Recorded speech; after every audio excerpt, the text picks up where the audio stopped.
दिल से शुक्रिया, दिल से धन्यवाद, साथ ही साथ दिल से स्वागत करता हूं आज के एक और इस नए वीडियो में। उम्मीद करता हूं कि आप लोग काफ़ी स्वस्थ होंगे, काफ़ी सकुशल होंगे और अपने अपने लाइफ को काफ़ी बेहतरीन तरीके से आनंदमय होकर जो है एंजॉय कर कर जी रहे होंगे। और सच कहूं तो दोस्तों, आज का जो यह वीडियो है ना, ये मेरे लिए मेरे दिल के बेहद करीब होने वाला है। और इस वीडियो के लिए जो है मैं काफ़ी दिनों से प्लान कर रहा था, काफ़ी दिनों से सोच रहा था, लेकिन इस भाग दौड़ वाली ज़िंदगी में इतना वक्त नहीं मिल पा रहा था। लेकिन मैंने सोचा कि नहीं यार, आज जो है ये वीडियो बनाना ही है। ठीक है, वैसे तो मैंने यूट्यूब, फेसबुक, इंस्टाग्राम, तमाम जितने भी डिजिटल संस्करण हैं, इन सभी पे मैंने हज़ारों वीडियो बनाए होंगे। और अगर आप लोगों ने मुझे कहीं भी देखा होगा यूट्यूब या फिर फेसबुक पे, तो आप जानते भी होंगे मुझे। लेकिन दोस्तों, आज का जो ये वीडियो है ना, ये उन सभी हज़ारों वीडियो में से सबसे खास होने वाला है। क्योंकि दोस्तों, आज के इस वीडियो में मैं अपने इस जर्नी के बारे में बात करने वाला हूँ, अपने इस यूट्यूब पे जर्नी के बारे में बात करने वाला हूँ। मेरे बहुत सारे सब्सक्राइबर्स जो हैं मुझसे हमेशा पूछते रहते हैं, मेरे बहुत सारे फॉलोवर्स जो हैं वो मुझसे पूछते रहते हैं कि सर आप अपने जो है यूट्यूब का जो एक जर्नी कैसा रहा, कैसा सफ़र रहा, कैसे शुरुआत हुई, आप उसके बारे में बताएं। आप कैसे जो है अकेले इतने सारे अलग अलग चैनल्स को, इतने सारे पेजेस को आप हैंडल करते हैं, इतने कंटेंट कहां से लाते हैं, किस तरीके से वक्त निकालते हैं और चीज़ों को किस तरीके से मैनेज करते हैं। और सबसे महत्वपूर्ण पूछे जाने वाला प्रश्न कि सर आप इन चीज़ों से कितनी आपकी कमाई है, आप कितनी अर्निंग कर लेते हैं यूट्यूब से, और आपकी पहली यूट्यूब अर्निंग कितनी थी और अभी प्रेजेंट आपकी अलग अलग इतने सारे चैनलों से कितनी अर्निंग है। ऐसे तमाम मुझे बहुत सारे रेगुलर बेसिस पे मुझे ऐसे सवाल देखने को मिलते हैं। सो मित्रगण, आज के इस वीडियो में ना मैं बिल्कुल शुरू से शुरुआत करने वाला हूँ, बिल्कुल ज़ीरो से शुरुआत करने वाला हूँ कि इस यूट्यूब का ये जो इस सफ़र रहा कैसा रहा, इसकी शुरुआत कैसे हुई थी, कौन कौन से मोड़ आए, कौन कौन सी कठिनाइयाँ आई। ठीक है, और जो सबसे महत्वपूर्ण पूछे जाने वाला प्रश्न कि यूट्यूब से कितनी कमाई होती है, किस तरीके से पैसे आते हैं, और अभी फ़िलहाल मेरा मंथली इनकम कितना है तमाम अलग अलग चैनल से। ठीक है, तो वैसे तो बहुत सारे लोग अनुमान लगा लेते हैं जिनको जानकारी है इन चीज़ों का, जो कि यूट्यूब, फेसबुक के जानकार हैं। लेकिन वैसे लोग जिनको इन चीज़ों का टेक्निकली उतना जानकारी नहीं है, उतना उनको पता नहीं है कि चीज़ें किस तरीके से काम करती हैं, किस तरीके से आप ऑनलाइन अर्निंग कर सकते हैं, डिजिटल अर्निंग कर सकते हैं। एक डिजिटल एक ऐसा प्लेटफॉर्म जहाँ पे आपको नेम मिलता है, फेम मिलता है, और जाहिर सी बात है जहाँ पे आपको नेम मिलता है, फेम मिलता है, उसके साथ साथ यहाँ पे बहुत सारा पैसा भी मिलता है। सो दोस्तों, आज के इस वीडियो में ना मैं शुरुआत करता हूँ बिल्कुल शुरू से। जैसा कि मैंने बोला कि बात बिल्कुल शुरुआत से होगी, और शुरुआत कुछ यूँ थी दोस्तों कि शुरू से ही मुझे जो है बोलने का बहुत शौक़ था। बोलने का शौक़ इन द सेंस कि मुझे एंकरिंग वगैरह करने का, या फिर पब्लिक स्पीकिंग कह सकते हैं, जिससे मैं दूर दूर तक फेसबुक, यूट्यूब नहीं था। उस समय तो इंटरनेट भी लोगों के पास नहीं था। बात करता हूँ 2008 का। ठीक है, 2008 का मेरे लाइफ का सबसे महत्वपूर्ण मोड़ आया। ये कह सकते हैं कि एक ऐसा वर्ष जिसने मेरे जीवन में बहुत सारे बदलाव लाए। और हालांकि मैं तो अपने आप को सफल नहीं मानता हूं, लेकिन कहीं ना कहीं जो मुझे निखारने में, मुझे पॉलिश करने में, मुझे थोड़ा सा पुश करने में जो सबसे बड़ा योगदान रहा, वो रहा पटना का। जी हाँ दोस्तों, पटना एक ऐसा शहर जहां पे मैंने लगभग अपनी ज़िंदगी के 3 साल बिताए वहां पे। और वो 3 साल काफ़ी शानदार रहे, काफ़ी चुनौतियों से भरा रहा। बहुत कुछ वहाँ पे सीखने को मिला, और वास्तविक जीवन में किस तरीके से आपको टैकल करनी होती है, किस तरीके से आपको लोगों से डील करना पड़ता है, किस तरीके से आपके अंदर स्किल होनी चाहिए इस वातावरण में आपको सर्वाइव करने के लिए, ये सभी चीज़ें मैंने पटना में ही सीखा। क्योंकि उससे पहले दोस्तों मैं 2008 की बात इसलिए कर रहा हूँ क्योंकि 2008 में जो है मैंने 10th पास किया था। अपना हाई स्कूल मैंने 2008 में पास किया था CBSE बोर्ड से, और 2008 तक जो है मैं यूपी में रहता था। चूँकि मेरे पिताजी सरकारी नौकरी में हैं, तो उनका अलग अलग स्थानों पे पोस्टिंग होता रहता था, उनका ट्रांसफ़र होता रहता था हर 3 साल 4 साल पे। तो उसमें क्या होता था कि बराबर रेगुलर लेवल पे मूव करना होता था। तो बहुत सारे स्कूल चेंज हुए, मेरे बहुत सारे क्लासमेट चेंज हुए, तो थोड़ा सा इसमें पढ़ाई भी डिस्टर्ब हो जाता है। तो उन चीज़ों को बैलेंस करके चलना होता है। ठीक है, तो कक्षा 10वीं तक आते आते मेरे लगभग जो है 5 स्कूल बदल चुके थे। तो आप समझ सकते हैं, आपको 10th तक आपके जब आपके 5 स्कूल बदल जाते हैं तो थोड़ा सा प्रॉब्लम होता है, लेकिन हाँ इसका एक बेनिफिट मुझे ये मिला कि मेरे अंदर एक स्किल आ गया, नए नए जगह पे नए नए लोगों से इंटरेक्ट होने का, अपने आप को उस वातावरण में ढालने का, ठीक है, बहुत ही जल्दी जल्दी जो है चीज़ों को इम्प्लीमेंट करने का, तो ये एक अच्छा बेनिफिट मिला। लेकिन उसके बाद 10th पास होने के बाद थोड़ा सा जो है एक ठहराव चाहिए था, मतलब कि एक ऐसे जगह पे जहाँ पे कम से कम 2 साल में वहाँ पे कंटिन्यू कर पाऊँ। तो उसके लिए जो है मैंने उसके बाद मैं पटना चला गया 2008 से 2011। मैंने वहीं से अपना 10+2 किया, साथ ही साथ 1 साल मैंने और टाइम लिया। मैं उस वक्त IIT और AIEEE के अलग अलग एग्ज़ाम्स होते थे। अभी तो फ़िलहाल खैर सब एक ही में कंबाइन हो गया है, JEE एडवांस हो गया है या फिर नीट वगैरह हो गया, लेकिन उस समय सभी अलग अलग होते थे। आपको कीट का अलग फॉर्म भरना होता था, आपको West Bengal joint entrance examination का अलग फॉर्म भरना होता था, IIT के अलग एग्ज़ाम होते थे, AIEEE के अलग एग्ज़ाम होते थे, और वो सभी ऑफलाइन होते थे। आपको बाकायदा दुकान जाना होता था, फॉर्म खरीदना होता था, भरना होता था, फिर आपको जो है वो बाय स्पीड पोस्ट भेजना होता था, ठीक है। मतलब उस समय, कहने का मतलब ये कि वहाँ उस समय सभी चीज़ें बिल्कुल ऑफलाइन होती थी। वहाँ पे ऑनलाइन नाम का दूर दूर तक कुछ नहीं था। ऑनलाइन के नाम पे क्या होता था कि जहाँ मैं पटना महेंद्रू में रहता था, वहाँ पे क्या है, अशोक राजपथ पटना कॉलेज के जो बिल्कुल स्ट्रेट जो रोड जाती है पटना सिटी तक, वहाँ पे आपको जो है बहुत सारे साइबर कैफ़े देखने को मिलते थे 10 रुपये प्रति घंटा पे। तो उस समय क्रेज़ हुआ करता था इंटरनेट का। उस समय हमारे ज़माने में ऑरकुट चलता था, उस समय फेसबुक का उतना क्रेज़ नहीं था, नया नया फेसबुक आया था। कहने का मतलब ये है कि उस समय यूट्यूब कोई जानता भी नहीं था। नेट के मामले में कहूँ तो बिल्कुल हम लोग ज़ीरो थे, किसी के पास नेट नहीं हुआ करता था। मोबाइल भी होता था तो नॉर्मल कीपैड वाले मोबाइल हुआ करते थे।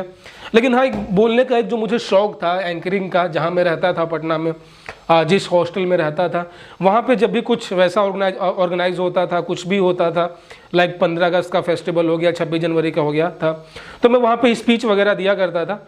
और चूँकि जिस हॉस्टल में मैं रहता था वहाँ बहुत सारे ऐसे लोग थे जो पॉलिटिक्स वगैरह करते थे, अलग अलग पार्टियों के साथ जुड़े हुए थे। तो मौका मिला उनके साथ रहने का, उनके साथ चीज़ों को सीखने का। अलग अलग पार्टी से, कोई पप्पू यादव के पार्टी से थे, कोई BJP से था, कोई राजद का था। तो तमाम क्या हुआ कि मैंने हर जगह से कुछ न कुछ सीखा, और किस तरीके से जो है बिना हेजिटेट किए, बिना नर्वस हुए पब्लिक स्पीकिंग किया जाए, कैमरे के सामने बोला जाए, ये मैंने सीखा वहाँ से, ठीक है। तो ये तो शुरू से ही था मेरे अंदर कि यार मुझे जो है ये मेरा हॉबी था, पसंद था कि मुझे बोलना अच्छा लगता था, कहने का मतलब ये था। तो उसके बाद फिर चीज़ों पे ब्रेक लग गई। उसके बाद जो है मेरा जो है इंजीनियरिंग में एडमिशन लिया मैंने, कुरुक्षेत्र यूनिवर्सिटी से मैंने बीटेक किया हुआ है, और लगभग 4 साल मैंने हरियाणा में गुजारे हैं। तो उस समय तो लगभग सारा कुछ ब्रेक हो गया, ब्रेक लग गया, मैं अलग ही चीज़ों में चला गया, पढ़ाई लिखाई में, या फिर जो भी कह सकते हैं। वो एक अलग ही, जब आप इंजीनियरिंग में जाते हैं ना, तो फिर आपको दूसरी चीज़ों के लिए समय नहीं मिलता है। भले इंजीनियरिंग करने के बाद आप कुछ और कर सकते हैं, लेकिन in between that of time आप कुछ नहीं कर सकते हैं उन 4 सालों में। तो ये जो मेरा पब्लिक स्पीकिंग था, ये भी चीज़ें पे बिल्कुल ब्रेक लग गया। तो अब थोड़ा सा फास्ट फॉरवर्ड मूव करते हैं, बीच में क्या क्या हुआ, क्या नहीं हुआ, कहाँ कहाँ मैंने जॉब किए, ये तमाम चीज़ें हैं, ये कभी और डिस्कस करेंगे। लेकिन अब शुरुआत करते हैं 2019 से। 2019 कह सकते हैं कि मेरी लाइफ का काफ़ी टर्निंग मोमेंट रहा, और मैंने जो है एक सेल्फ, मुझे ऐसा लगा कि नहीं यार, पैशन को फॉलो करना चाहिए। उससे पहले मैं अलग अलग कंपनियों में जॉब कर रहा था, एक अच्छी लाइफ थी, ठीक है, बट मैं वहाँ पे कंफर्टेबल नहीं था। मुझे ऐसा लगता था कि यार नहीं, मेरे अंदर जो टैलेंट है, जो मेरे अंदर स्किल है, मैं उसका सही तरीके से यूज़ नहीं कर पा रहा हूँ, या फिर जो मैं अपना जो भी अपना मैं एक तरीके से अपना जो एनर्जी, अपना जो एक डेडिकेशन जहाँ पे मैं दे रहा हूँ, वो स्थान मेरे लिए सही नहीं है। और मैं किसी और की ऑर्गेनाइजेशन के लिए, किसी और की कंपनी के लिए अपना एनर्जी वेस्ट नहीं कर सकता हूँ कि बदले में मुझे सैलरी मिल गया, और लेकिन मेरा सारा टैलेंट उसने वो यूज़ कर लिया।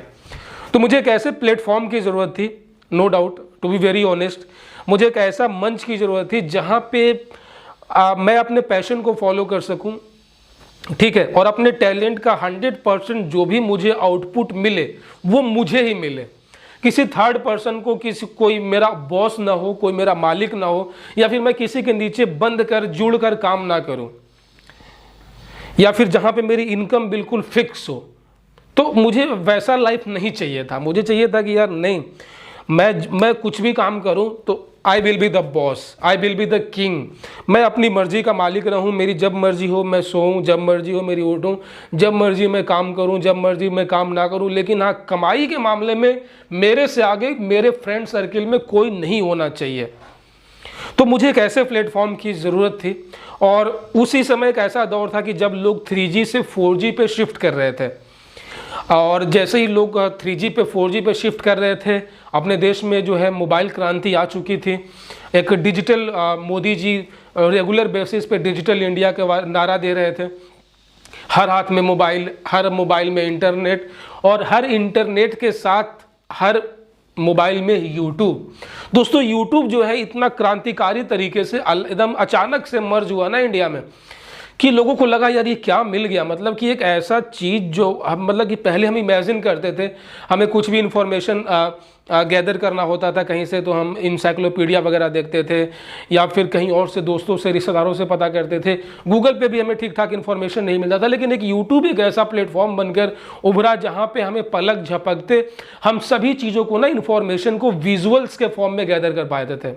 तो एक विजुअल के फॉर्म में जब आपको कोई भी चीज़, ट्यूटोरियल मिलता है ना, कोई भी रिजल्ट मिलता है, कुछ भी आउटपुट मिलता है, तो वो आपके लिए बेस्ट होता है।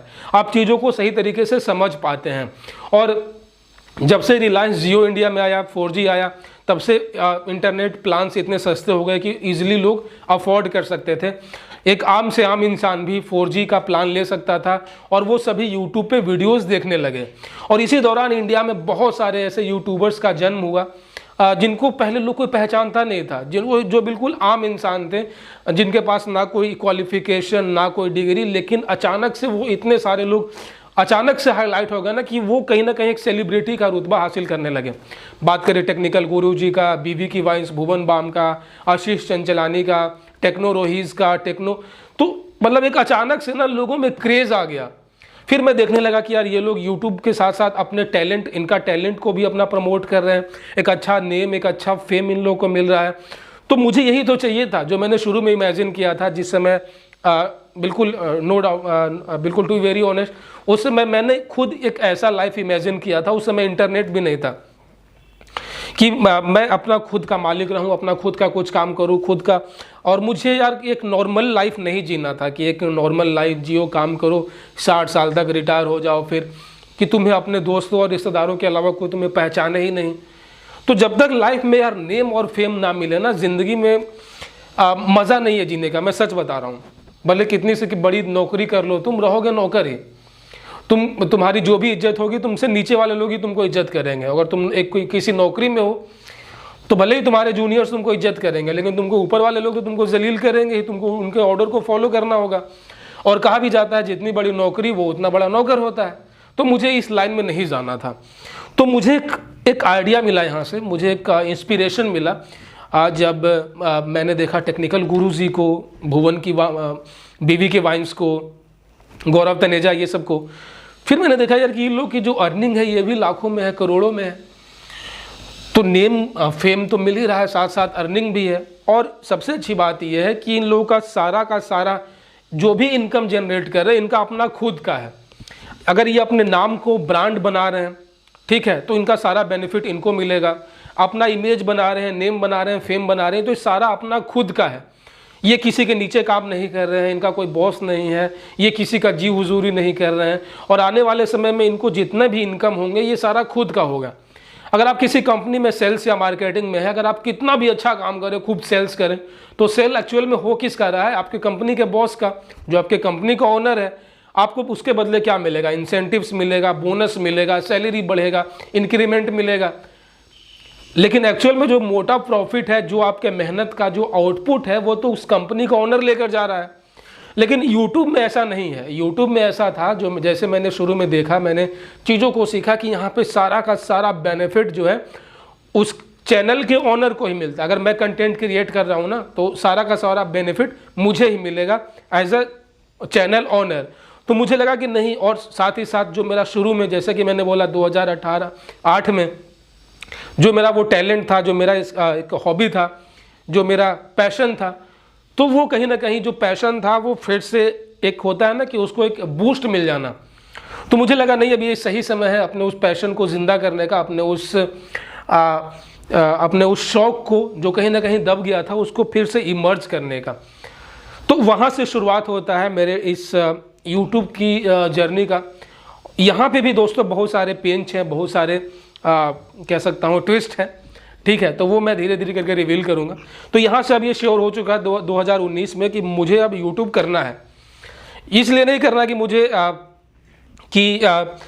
मुझे बहुत सारा पैसा कमाना है, नहीं, मुझे था कि मुझे यार फेम कमाना है, लोग मुझे पहचाने, मेरे नाम से पहचाने, मेरी शक्ल से पहचाने, कि जब मैं कहीं निकलूं ऐसी जगह पे जहां मेरा कोई रिश्तेदार ना हो, कोई मेरा दोस्त ना हो, कोई मेरे गली मोहल्ले का व्यक्ति भी ना हो, लेकिन उस भीड़ में से कोई ना कोई एक मुझे पहचान लेके, अरे सर आप तो वही है, मैं आपकी वीडियोस को देखता हूँ।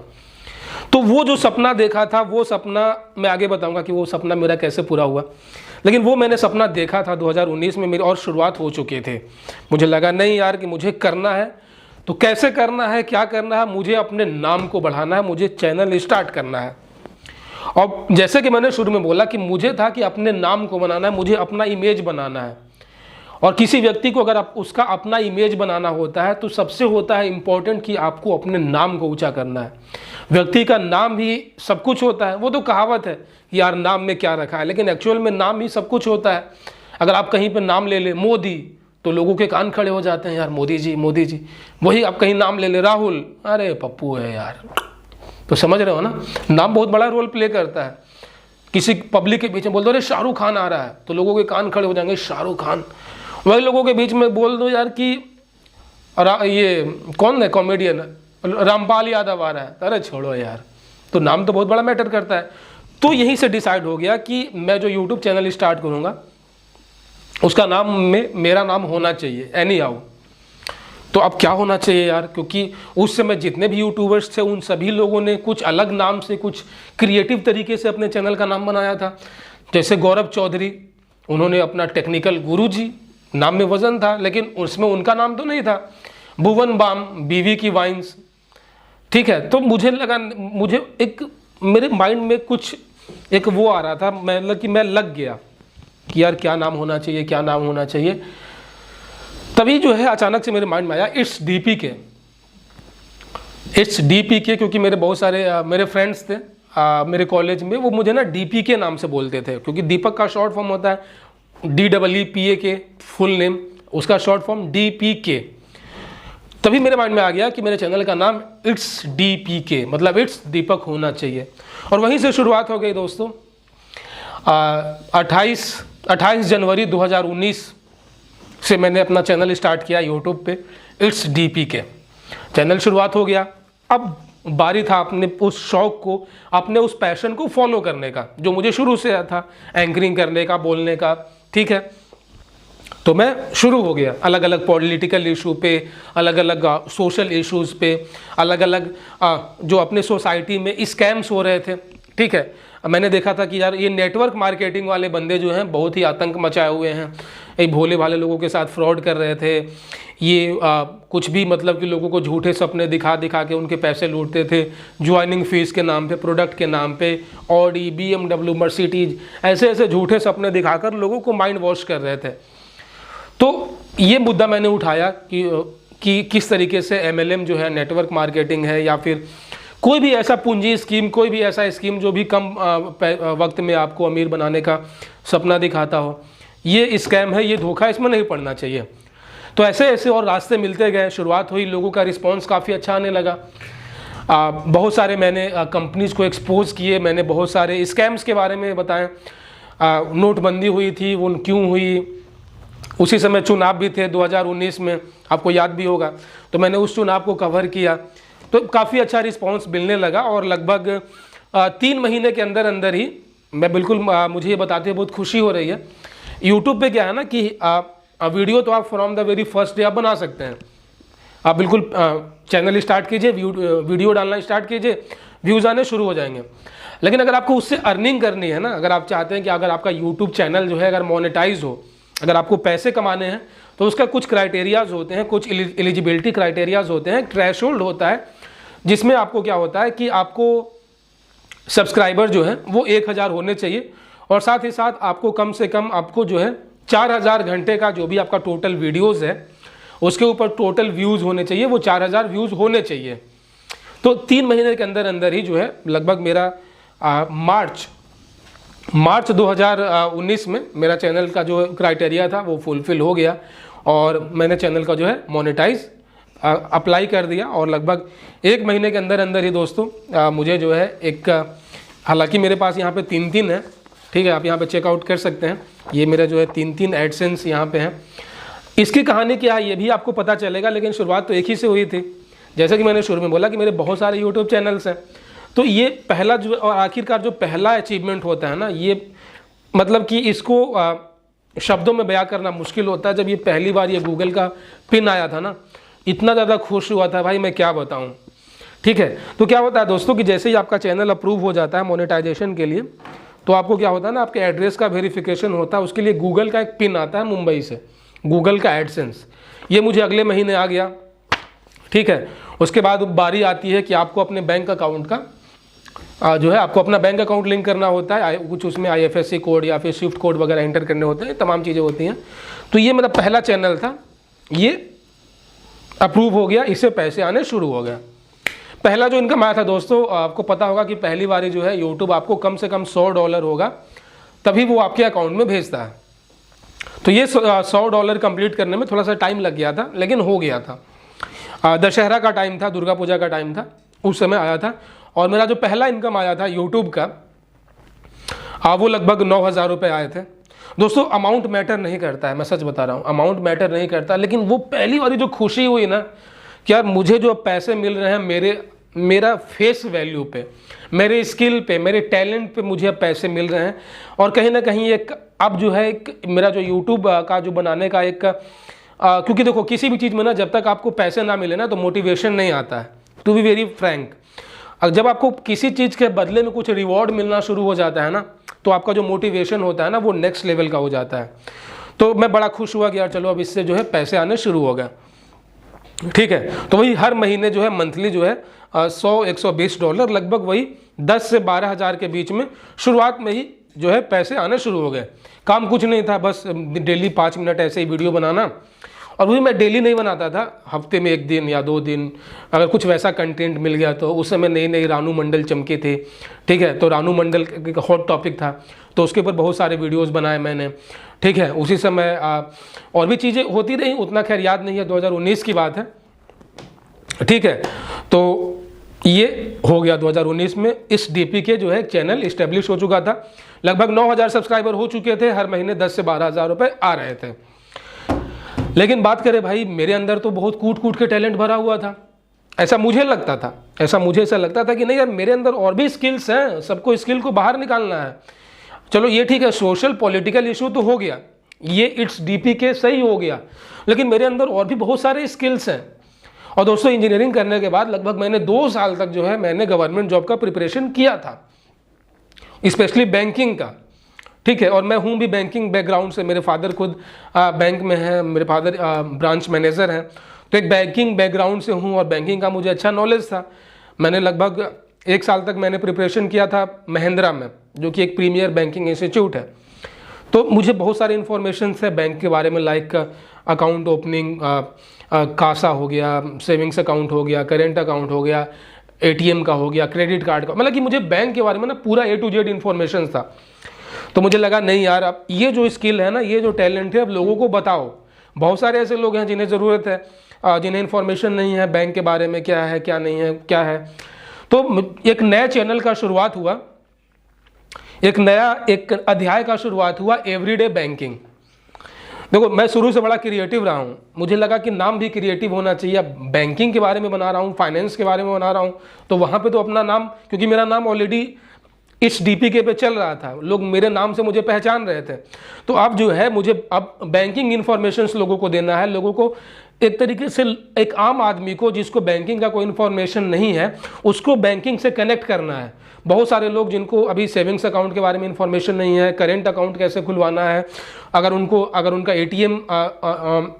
ATM चाहिए होता है तो ATM के लिए कैसे अप्लाई करें, home loan two wheeler loan, four wheeler loan, ये सभी तमाम चीज़ें ऐसी थी जिसके लिए जो है मुझे एक नया चैनल की ज़रूरत थी। तो उसकी शुरुआत हुई एवरीडे बैंकिंग का। और दोस्तों आज के डेट में एवरीडे बैंकिंग पे जो मेरे सब्सक्राइबर हैं टोटल अगर मैं आपको बताऊं तो लगभग 84,000 सब्सक्राइबर उस पर हैं। तो लगभग जो है इसकी शुरुआत मैंने की थी 2020 में, और लगभग 2 साल के अंदर अंदर जो है इस चैनल पे लगभग मेरा जो सब्सक्राइबर है 82,000 समथिंग है। उसके बाद दोस्तों मेरे अंदर और भी बहुत सारे स्किल्स हैं। मुझे लगा नहीं अब लोगों को फाइनेंशियली भी अब इंफॉर्मेशन देने चाहिए, लाइक क्रेडिट कार्ड के बारे में, क्योंकि क्रेडिट कार्ड जो है आज के डेट में बहुत ही हॉट टॉपिक है। लोग क्रेडिट कार्ड रखना चाहते हैं, लोग जो है अलग अलग क्रेडिट लाइन के बारे में जानना चाहते हैं, बाय नाउ पे लेटर सर्विसेज के बारे में जानना चाहते हैं। तो एक नए चैनल का शुरुआत हुआ फाइनेंशियल एक्सप्रेस का। आज के डेट में दोस्तों वहाँ पे 16,000 सब्सक्राइबर्स हैं। तो इस डीपी के अगर आज मैं आज करेंट की बात करूं तो इस डीपी के पे लगभग 30,000 सब्सक्राइबर हैं। एवरीडे बैंकिंग आप ये देख सकते हैं, ये जो मेरा दूसरा इस डीपीके का ये हुआ, एवरीडे बैंकिंग का ये हुआ। तो इस पे लगभग 85,000 सब्सक्राइबर्स हैं। टोटल जो हो गए 1,20,000 सब्सक्राइबर्स इधर हो गए। उसके बाद फाइनेंशियल एक्सप्रेस लगभग 16,000 सब्सक्राइबर्स उस पे हैं, ठीक है। तो लगभग 1,30,000 सब्सक्राइबर्स वहाँ हो गए। उसके बाद दोस्तों मुझे लगा कि नहीं एक और चैनल क्रिएट करना चाहिए, तो उसका मैंने स्टार्ट किया पासपोर्ट हेल्पलाइन का। आज के डेट में दोस्तों वहाँ पे 75,000 से ज़्यादा सब्सक्राइबर्स हैं, 75K से ज़्यादा सब्सक्राइबर्स हैं। और वहाँ पे मैं लोगों को पासपोर्ट बनवाने के बारे में, वीज़ाज़ के बारे में अलग अलग इन्फॉर्मेशन देने लगा हूँ, लाइक किस तरीके से आपको आइटिनरी प्लान करनी है, किस तरीके से आपको फॉरेन में जॉब के लिए देखना है। तो आज के डेट में जो दोस्तों मेरा पासपोर्ट हेल्पलाइन है वो चैनल भी लगभग उस पर 75,000 सब्सक्राइबर्स हैं। टोटल अगर मैं काउंट करूँ तो लगभग मेरे 2 लाख से ज़्यादा, लगभग 2.5 लाख से ज़्यादा सब्सक्राइबर्स हैं। और अगर मैं अर्निंग के बारे में बात करूं जो कि बहुत सारे लोग जानना चाहते हैं, तो इट्स डीपीके से जो मेरी मंथली अर्निंग होती है लगभग 10 से 12,000 रुपये, ठीक है।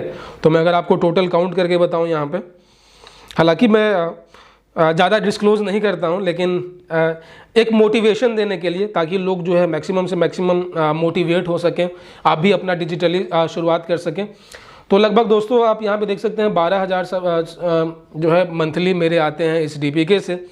एवरीडे बैंकिंग जिस पे लगभग 85,000 सब्सक्राइबर्स हैं, यहाँ पे लगभग 40 से 45,000 रुपये, 45,000 रुपये जो है एवरीडे बैंकिंग से आते हैं। साथ ही साथ यहाँ पे 35,000 रुपये जो हैं मेरे आते हैं यहाँ पे पासपोर्ट हेल्पलाइन से। और यहाँ पे दोस्तों लगभग 50 से 60 के बीच में आते हैं फाइनेंशियल एक्सप्रेस से। तो दोस्तों यहाँ पे टोटल लगभग 1,47,000 रुपये हो गए। 1,47,000 ये फ्लक्चुएट करता रहता है, हालांकि टोटल ये फिक्स नहीं है, लेकिन वही 1,47,000 से लेकर लगभग 1,60,000 रुपये ये टोटल जो है एस्टिमेट आता है। कभी कभी और ज़्यादा भी हो जाते हैं, अगर फेस्टिवल टाइम में है तो और ज़्यादा हो जाते हैं, कभी कभी कम भी हो जाते हैं, लेकिन ऑन एवरेज जो है इतना 1 से ऊपर आते हैं। तो आज के डेट में दोस्तों जहाँ पे इतनी बेरोज़गारी है, इतना कह सकते हैं कि जॉब नहीं है, तो वहाँ पे एक ऐसा प्लेटफॉर्म जहाँ पे आपको लोग आपको जाने पहचाने। आज के डेट में मैं कहीं भी निकलता हूँ पब्लिक में तो लोग मुझे पहचान जाते हैं। कोलकाता जाता हूँ तो वहाँ लोग मुझे पहचान जाते हैं, दिल्ली जाता हूँ तो वहाँ लोग मुझे ऑटो में मिल जाते हैं कि सर आपको मैं पहचानता हूँ। तो एक काफ़ी अच्छी फीलिंग आती है, काफ़ी अच्छा एक इंस्पिरेशन मिलता है, काफ़ी अच्छा एक कह सकते हैं कि एक सेल्फ सेटिस्फेक्शन मिलता है। मुझे लगता है कि नहीं यार ये चीज़ जो है ये सही है। और ये एक ऐसा दोस्त है कि इसमें जो है आपको एक पैसिव सोर्स ऑफ इनकम है, इसमें ज़्यादा कुछ करना होता नहीं है। आप इसके साइड में कुछ और बिजनेस कर सकते हैं, आप कुछ एक अलग से जॉब कर सकते हैं।